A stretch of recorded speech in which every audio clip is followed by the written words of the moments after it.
I shot up in bed, heart hammering like I'd just sprinted miles, my breath catching in my throat.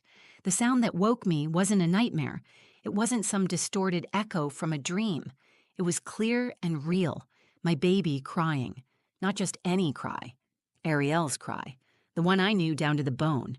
The one that stirred something primal in me, every time without fail. A high-pitched sob, sharp at the start, then tumbling into little whimpers like broken music. I didn't hesitate. I flung the sheets back and ran. My bare feet slapped the wooden floor as I moved on instinct through the hallway. The house was dark, quiet and still. But that sound, it didn't come from memory. It came from her room. Her door was closed, just like I'd left it 6 months ago. My hand hovered over the knob. My chest heaved, but I wasn't tired. I was terrified. I hadn't opened that door since the morning I carried her out for the last time. I had cleaned nothing, changed nothing. Her crib, her nightlight, her stuffed animals, everything was right where she left it. Frozen in time, like I thought keeping it all exactly the same might keep me from falling apart entirely. But the sound was inside, and I had to open that door. My fingers twisted the knob, slowly, quietly, like I was afraid of waking something I already knew was gone. The room was dark, but the soft blue glow of the nightlight still cast shadows across the walls. I stepped inside, breath shallow, body stiff. And then I saw it.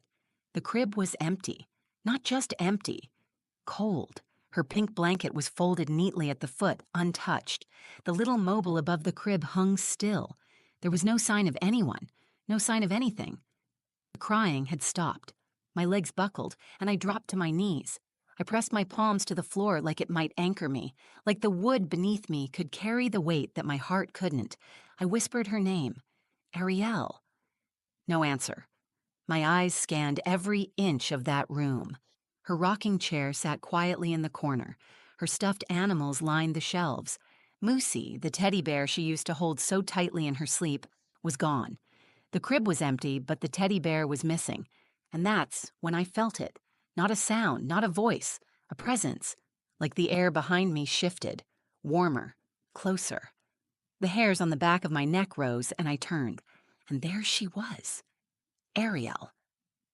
She stood in the middle of the room, one hand at her side, the other clutching Moosey. Her eyes, those soft brown eyes I used to stare into for hours, looked straight at me. She wasn't glowing. She wasn't floating. She was just standing, just as I remembered her.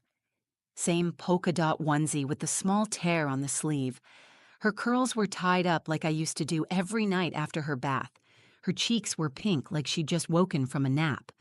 I didn't move, my whole body locked, frozen between fear and awe. My heart screamed, but my mouth couldn't speak. And then she smiled. It was small, quiet, but it was her. It was Ariel's smile. Every part of me shattered and came back together at the same time. I wanted to reach for her, to hold her, to cry out and ask how this could be happening. But I didn't, because in that moment, nothing else mattered. She was here, and I was breathing. Before that night, I had learned how to live with silence. Not the kind that feels peaceful or calm, the kind that hangs in the air, heavy and sharp like a scream caught in your throat. After Ariel died, the world didn't stop, but everything in me did. I existed in slow motion while life outside the walls of my home kept moving, as if nothing had changed. Most mornings, I woke up before the sun. Not because I wanted to, but because sleep had become a stranger. My mind didn't allow rest. I'd lie in bed watching the ceiling change shades as dawn crept in. On some days, I stared long enough to wonder if my heart had stopped beating altogether, because the grief made everything numb. But it hadn't. It just beat quietly, like it was afraid to feel anything too deeply. I lived in a small house outside of Duluth, Minnesota. 2 bedrooms, 1 bathroom, a modest kitchen with faded tile I'd always planned to redo someday. It was the kind of place people called cozy, and for a while, it was. Ariel made it feel like a home. Every inch of it was full of her. Drawings taped to the fridge, bibs I never put away, her tiny socks still tucked into the laundry basket like she might need them again. After the funeral, I stopped answering the door. People came with food, flowers, kind words. I couldn't accept any of it. I didn't want casseroles or cards. I wanted my daughter back. Eventually, they stopped coming. I didn't blame them. Grief makes people uncomfortable, especially when it doesn't follow a schedule. I had been alone for months. My ex-husband Brian had left long before Ariel passed. He said parenting was too much for him, and when she was born, he barely looked at her. I used to think I hated him for that, but now I envied him. He didn't have to carry this kind of weight. He had the luxury of moving on without looking back. Every day felt like I was walking through water with bricks tied to my ankles. I couldn't concentrate. I couldn't remember what it felt like to laugh and mean it. People online told me to try journaling, praying, meditating. I tried all three. None of it filled the hollow that losing her left behind. I hadn't gone back to work either. I used to be a preschool teacher. The thought of being around children again made my stomach turn. I couldn't look at another toddler without seeing Ariel's face, her voice, the way she used to hold her arms up to be carried. I could still hear her saying "Mama" when she wanted to be rocked at night. I didn't know if I would ever be able to hear another child laugh without breaking apart. And yet, I kept the nursery exactly how it was. The room still smelled faintly of baby powder and lavender lotion. Her crib stood beneath the window, neatly made, with her pink blanket folded at the foot. The mobile above it had tiny clouds that spun when the wind came through the vent. I never turned it on, but I never took it down either. Her bookshelf still held her favorite board books, all worn at the corners from the way she chewed on them. I had convinced myself that preserving her space would keep her alive in some way, that maybe, by not changing anything, I could anchor her memory in something solid. But over time, the room became more like a shrine. I avoided it most days. I'd walk past with my eyes fixed on the hallway wall, pretending not to notice the closed door. I couldn't bear the thought of opening it and feeling nothing. Or worse, feeling everything. I didn't speak her name aloud anymore. It hurt too much. It felt like calling out to someone who couldn't answer.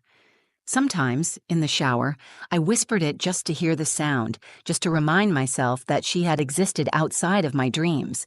The grief was a tide I learned to survive, not swim in, not fight, just float when I could, sink when I had to.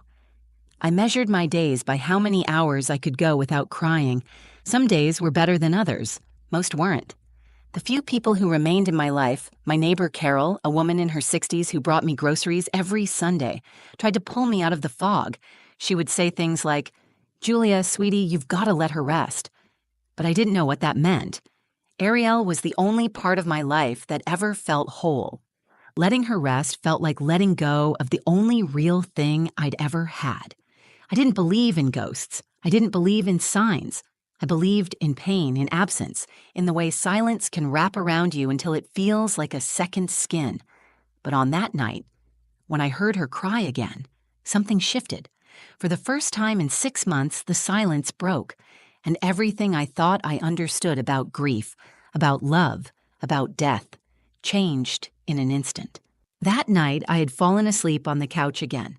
The bedroom felt too far away, too empty. I remember the sound of the television humming low in the background. Some old documentary was playing, but I wasn't watching it. I was just lying there, staring at the ceiling, waiting for the hours to pass like I always did. I remember pulling the old quilt around me, more for comfort than warmth, and closing my eyes, not really expecting rest. Then I heard her. It was sharp at first, like a single high-pitched note cutting through the dark. I opened my eyes immediately. The house was still. I stayed frozen for a second, not breathing, not blinking, unsure if I had really heard anything at all. Then it came again. Cry. My baby's cry. I knew that sound. Every mother knows the sound of her child's voice. I didn't need to think. My body moved before my brain did. I pushed the blanket off and ran. The hallway was colder than usual, the kind of cold that seeps into your bones. My hands trembled, but I didn't stop. When I reached the nursery door, I stood there and waited. My hand hovered inches from the knob. I told myself it wasn't real. I whispered that maybe it was the television.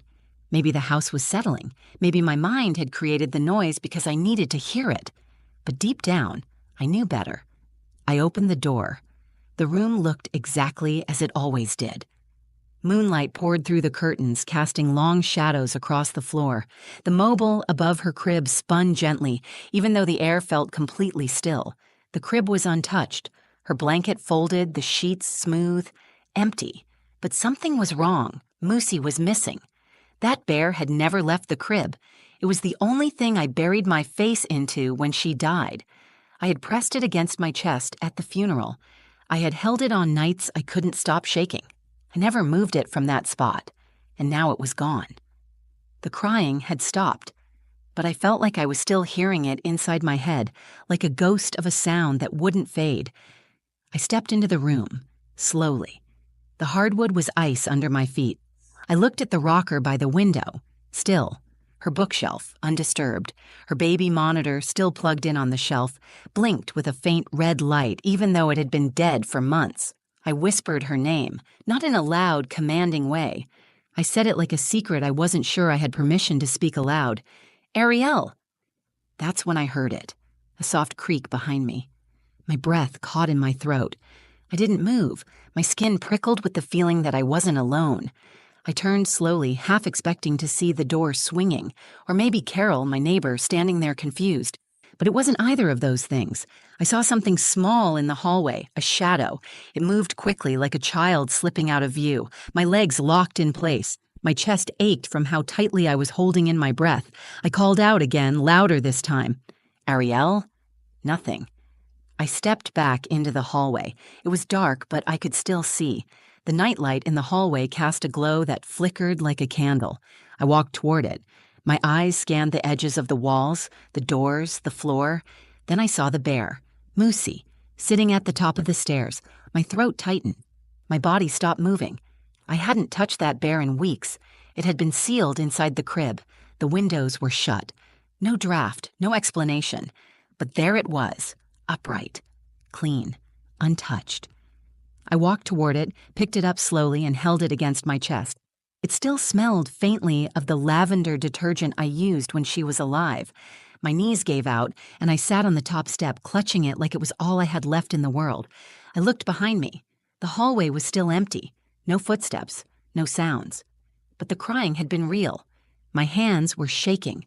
My skin felt ice cold. I buried my face into the bear's fur and rocked slightly, just like I used to do with her in the middle of the night when she wouldn't sleep. My heart raced, and a voice in my head screamed at me to do something, to call someone, to explain what just happened. Who would I tell? That I heard my dead daughter crying in the night, that her teddy bear moved from her crib to the hallway on its own, that a shadow the size of a toddler darted past me and vanished? I knew what they would say. Grief plays tricks. Minds bend under pressure. Mothers hear things they want to hear, but I didn't want to hear that cry. I didn't want to feel this again. I didn't want to be reminded. I had learned to live with the pain by locking it away. Yet that night it all came rushing back. The sounds, the smells, the sense that I wasn't alone in my own home. I sat on the stairs until the sun rose, clutching Moosey and waiting for something, anything to explain itself. By the time the sun rose, the entire house felt different. Not brighter, not warmer, but still, somehow changed. I hadn't moved from the top of the stairs. My arms were wrapped around Moosey, and the stiffness in my back told me I'd been sitting there longer than I realized. Light spilled through the living room windows, touching the edge of the hallway like it was afraid to come any further. I didn't sleep. I couldn't. Even as morning noises returned, the rustle of wind outside, the hum of the fridge, I didn't feel like I was back in the real world yet. It was as if part of the night had followed me into the daylight. I sat there and kept asking myself one question over and over. What do I do now? I had lived in numb silence for so long that I forgot what it felt like to move toward something instead of away from it. But last night had torn a hole in everything I thought I understood about grief, memory, and reality. Ariel's cry hadn't come from inside my head. That bear didn't move itself. And the feeling in that hallway, something watching, something waiting, it wasn't grief. It was something else. I stood up slowly, my legs stiff and weak beneath me. I didn't go to the kitchen. I didn't check my phone. I walked straight back to the nursery. I hadn't stepped into that room in daylight in months. The morning sun lit the curtains from behind, casting soft light onto the crib. Everything looked untouched, silent. but I felt like the room was holding its breath. I opened the closet door and pulled down the memory box from the top shelf. Inside were all the things I couldn't bear to throw away: her hospital bracelet, the first pair of socks she wore, the letter I wrote to her before she was born. There were pictures, a lock of her baby hair, and the last ultrasound where she looked like she was already smiling. I sat down cross-legged on the floor and placed Moosey in front of me. I didn't talk to the bear like it was magical. I didn't pretend this was a movie. I simply said her name, Arielle, just once, just to see if it felt real again, and it did. Something in me cracked open. I started talking. Not to a ghost, not to the room, just into the air, like I was pouring out all the words that had been trapped inside for 6 months. I don't know what happened last night. I don't know if you're trying to tell me something or if I'm finally breaking, but I heard you, I felt you, and I can't pretend that I didn't. The words came faster. They burned coming out, but they didn't stop. I tried so hard to keep everything the same because I didn't know how to keep going without you. But I think I froze everything, so I wouldn't have to feel it, so I wouldn't have to say goodbye. I wasn't ready. I'm still not. I picked up Moosey and held it against my chest. The smell of her lotion was faint, but it was still there, a piece of her, a reminder. And then I made a decision. I was going to stop avoiding the truth of what I had seen, what I had felt. Whether it was supernatural or psychological didn't matter anymore. What mattered was what it meant. Something inside me was trying to come to the surface. Something needed to be faced, and I wasn't going to run from it again. I cleaned the nursery that afternoon, not in a way that erased her, but in a way that honored her. I folded the clothes and placed them in a chest. I sorted her books into a box I labeled "For the Future." I took down the mobile gently and tucked it away with care. It was painful. Every item felt like a goodbye, but I kept going. Later that evening, I opened the blinds and let the sunset fill the room. I brought in the rocking chair from the living room and placed it by the window where I used to sit with her in the evenings. I held Moosey in my lap and just sat there, breathing. I didn't expect anything to happen. I didn't wait for shadows or voices or another cry in the night. I just sat and allowed myself to feel her presence without fear. That night, I lit a single candle on the windowsill. I said her name out loud, not in sorrow, but in recognition. I told her the truth. I miss you, but I'm not going to hide anymore. There was no voice, no whisper in response, but something in my chest loosened. A pressure I had been carrying for months lifted, even if only slightly.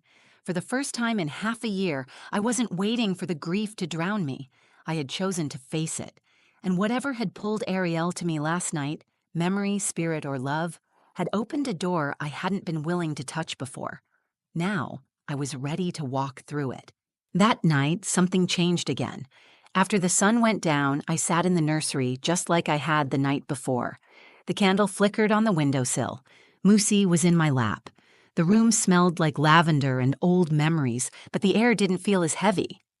I wrapped myself in one of Arielle's old blankets, the soft one with the clouds and stars on it, and I rocked gently in the chair, not expecting anything but silence. Then the temperature in the room dropped, not sharply, but in a way that made my skin tense and my breath catch. The hairs on my arms stood up. The candle didn't move, but I felt the change before I saw it.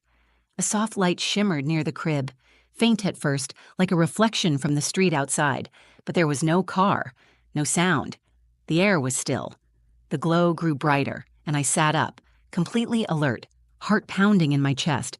I wanted to move, but couldn't. I wanted to speak, but didn't know what to say. And then she was there, Arielle, standing just a few feet away, barefoot on the wooden floor, clutching Moosey to her chest. She looked exactly as I remembered her. Same round cheeks, same tiny curls sticking out at odd angles, same sleepy eyes that always lit up when I entered the room. She wore her polka dot onesie, the one with the little yellow duck stitched on the collar. Her face was calm, but there was something deeper in her eyes. A knowing. A softness that felt older than her years, like she wasn't just my baby anymore, like she had seen something I hadn't. I didn't cry, I didn't scream, I didn't ask if I was dreaming. I knew I wasn't. This wasn't a nightmare or a vision. It was something else. Something outside of what I could explain, but rooted in everything I felt. She looked at me and smiled. My body leaned forward, instinct taking over. My hands reached out, and for a moment, I thought I would touch her. I thought I could lift her into my arms and feel her weight again, but she shook her head just slightly and took one small step back. Her lips moved. Her voice was barely above a whisper, but I heard her clearly. "Mommy, you forgot to say goodbye." The words hit like a stone thrown through a window. My chest cracked open. I covered my mouth and lowered my head, fighting the rush of guilt, of sorrow, of everything I had locked away since the morning I found her gone. "I didn't mean to," I said. "I wasn't ready. I couldn't." She nodded. "I know," she said, "but I came back so you could." I stood slowly, not taking my eyes off her. My legs were shaking, but I made it to the center of the room, where the light around her glowed brightest. She didn't move. She just looked at me, her small fingers still gripping the bear. "I miss you every second," I said. "Every part of me hurts without you." "I'm not gone," she said. "You just can't see me like before." The room pulsed with warmth then, a stillness that didn't feel cold or hollow but peaceful, like the world had paused to make space for something sacred. Ariel walked to the crib and gently placed Moosey inside. She turned back to me and smiled again, softer this time, like she knew this was goodbye, but also not the end. "I have to go," she said. "You have to stay." I fell to my knees, unable to hold myself upright. My hands pressed against the floor as I tried to steady my breath. My tears didn't burn. They released. They cleansed. "I love you," I whispered. She walked toward me, leaned close, and touched her forehead to mine. I closed my eyes, and in that moment, everything around me disappeared. The pain, the silence, the ache. All of it melted into the warmth of her touch. When I opened my eyes, she was gone. The light had faded. The air was still again. The candle burned steady on the windowsill. Moosey lay neatly in the crib just as she left him. But the room was not the same. It didn't feel haunted. It didn't feel broken. It felt full. Not with noise, not with ghosts, but with something real, something whole. For the first time since losing her, I didn't feel like I was chasing a memory. I felt like I had touched the truth, and it had touched me back. I stayed there on the floor for a long time, letting the tears come without fear, without shame. And when they finally stopped, I felt something I hadn't felt in months. Peace. Not the kind you read about in books, not the kind people try to sell you with platitudes. The kind that comes from facing the deepest pain and still standing. The kind that whispers, "You made it through." Ariel came back to give me that. She came back so I could finally let her rest, and so I could finally begin to live again. The next morning, the world looked different. Not because the trees were greener or the sky was clearer, but because something inside me had shifted. I woke up on the nursery floor, wrapped in Ariel's blanket. The candle had burned itself out sometime during the night, leaving a faint line of wax on the windowsill. Moosey sat quietly in the crib, just where she had placed him. I didn't feel startled. I didn't feel fear. I felt quiet. That was the first thing I noticed, a quiet that didn't scream or ache. It was calm, still. I stood up, stretched, and looked around the room. The nursery no longer felt frozen in time. It didn't feel like a shrine or a prison. It felt like what it was always meant to be, a place filled with love. I left the door open when I stepped out. For 6 months, I had closed that door like sealing off the past would protect me from breaking. But now I understood that grief doesn't live in locked rooms or untouched furniture. It lives inside the heart, in the memories, in the way someone's presence lingers after they're gone. I made coffee that morning. I poured it into a mug with Ariel's handprint on it, one we had made at a pottery studio months before she passed. I used to keep it in the cabinet, out of sight. I couldn't look at it without shaking. But that morning, I held it with steady hands. I opened the window in the kitchen. The air smelled like spring.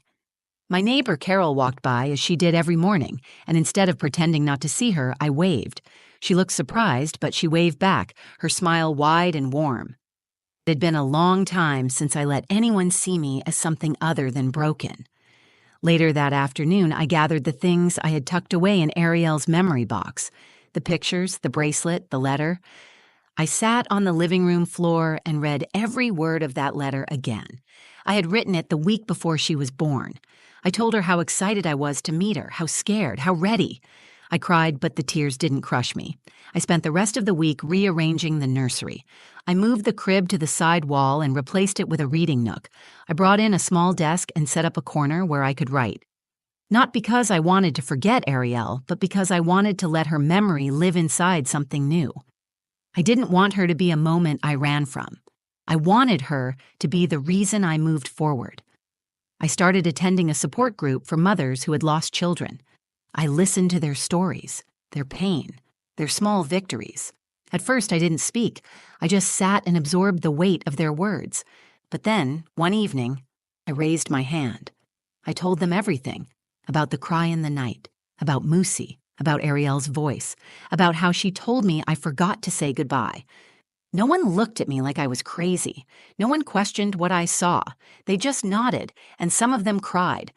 Because whether or not they had experienced what I did, they understood what it meant to need one last moment, to need closure that doesn't always come the way we expect. In time, I returned to the preschool where I used to work. I was afraid at first, afraid that being around children would undo all the progress I had made. But it didn't. It reminded me of why I loved what I did. It reminded me of Ariel's joy, her curiosity, her laughter. One afternoon, a little girl with wild brown curls came up to me and placed a drawing in my lap. It was of a woman and a baby, holding hands beneath a sun with a face. The girl smiled and said, "That's you and your baby. She visits you, right?" I couldn't speak for a moment. I just nodded. Children see things that adults forget how to believe. That night, I sat in the nursery again. Not to wait, not to wish, but to feel. I held Moosey in my hands and closed my eyes. I didn't hear her cry, I didn't see her shadow, but I felt her. Not like before. Not like a presence in the room, but like a soft strength inside me. She wasn't gone. She had simply gone ahead. I whispered her name, not in sorrow, but in gratitude. Ariel. She was the beginning of me. And in some way, even in her short life, she taught me more than I could ever put into words. I don't know why she came back that night. Maybe it was my breaking point. Maybe it was her way of healing what I couldn't fix on my own. But I believe now that love doesn't vanish when a heartbeat stops. It lingers. It carries us. And sometimes it shows up when we least expect it, asking not for tears, but for goodbye. The kind of goodbye that makes space for something new. I will always miss her. I will always carry her. But now I can carry her without falling apart. She came back not to haunt me, but to let me live again. If this story touched you, if it reminded you of someone you've loved and lost, then you're not alone. Grief doesn't disappear. But sometimes, when we're quiet enough to listen, love finds a way back to us in the most unexpected moments. Thank you for staying with me until the end. If this story meant something to you, please like the video, share it with someone who needs to hear it, and leave a comment below. I'd love to know your thoughts or your own story. This space is for all of us. And if you'd like to hear more stories like this, real, raw, and filled with meaning, subscribe to the channel and hit the bell so you never miss a moment. Until next time, take care of your heart. You never know